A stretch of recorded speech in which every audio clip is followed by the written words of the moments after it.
السلام عليكم أخوتي الأعزاء ورحمة الله وبركاته.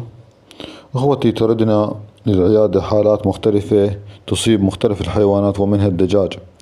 وهذا اليوم وردتنا حالة نادرة هي تصيب حالات فردية في الدجاج، سواء كانت ذكر أم أنثى.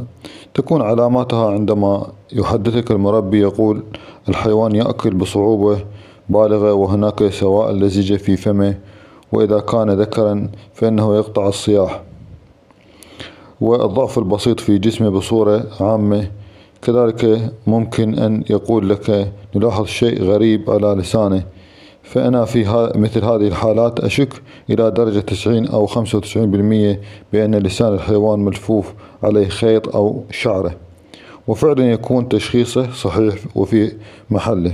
فمثلا هذه الحالة التي تظهر أمامكم شرح نفس الأعراض، فقلت له أنا أشك